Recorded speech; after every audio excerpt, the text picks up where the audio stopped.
Marahil ang sasabihin din ng ilan, Father, sa eskwelahan po, may mga nagtuturo po sa amin, ang mga katekista.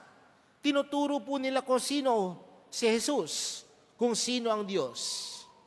May magsasabi rin marahil, Father, kilala namin ang mahal na pong Jesus Nazareno dahil tuwing Biyernes, araw-araw, pumupunta kami sa Quiapo, nagsisimba, nakikinig sa pari. May iba't iba tayong pamamaraan ng pagkilala kay Jesus. May iba't iba tayong pamamaraan ng makilala natin si Jesus sa ating buhay. Sa atin pong ebanghelyong napakinggan, tinanong din ni Jesus ang kanyang mga alagad. Ang tanong ni Jesus sa kanyang mga alagad, sino raw ako ayon sa mga tao?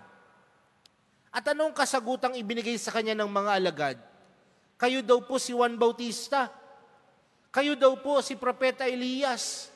Kayo daw po ay isa sa mga propeta. Pero ano yung binalik sa kanilang tanong ng Panginoon? Sino ako? Kayo naman, ano ang sabi ninyo?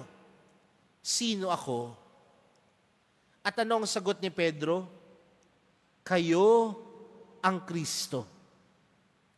Nangangahulugan mga kapatid, na hindi lang basta-basta binase ni Pedro ang kanyang sagutan kung ano ang kanyang napakinggan sa ibang mga tao. Bagkus ang kasagutan ni Pedro, nagmumula sa kanyang puso sa pagkakilala sa Panginoon.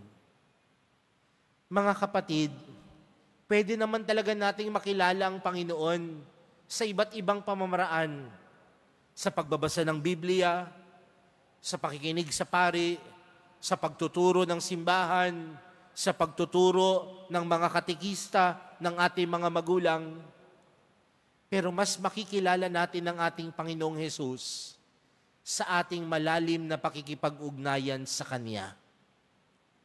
Uulitin ko po, tunay nating makikilala si Jesus sa ating malalim na pakikipag-ugnayan sa Kanya, sa ating malalim na pakikipagrelasyon sa Kanya. At saan natin nakukuha ang malalim na ugnayan sa Kanya? Sa ating buhay panalangin. Sa madaling salita mga kapatid, kung gusto mong tunay na makilala ang Diyos, kung gusto mong tunay na makilala ang mahal na pong Jesus Nazareno, manalangin ka. Manahimik ka. Bigyan mo ng panahon si Jesus. Bigyan mo ng oras si Jesus. Bigyan mo ng panahon ng mahal na pong Jesus Nazareno. At tunay mong masasabing, kilala mo siya. Hindi lang base sa iyong pakikinig, hindi lang base sa iyong napag-aralan, hindi lang base sa iyong nabasa, kundi base sa iyong pakikipag-ugnayan sa Diyos. Di ba ganun din naman tayo mga kapatid?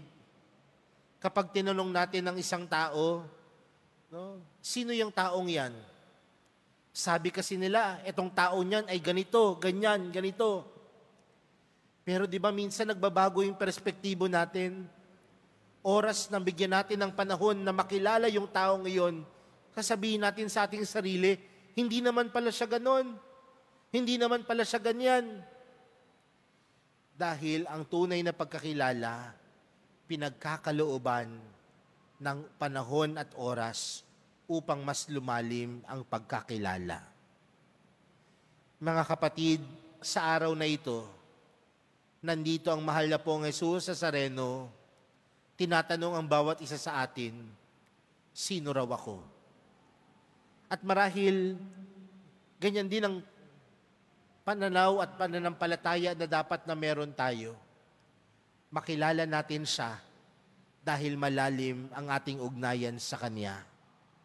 Makilala natin siya dahil binibigyan natin siya ng oras, panahon at pagkakataon na makilala siya ng lubusan.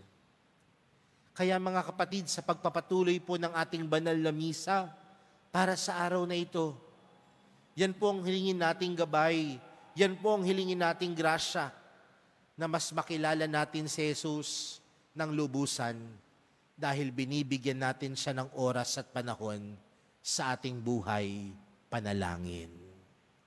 Amen.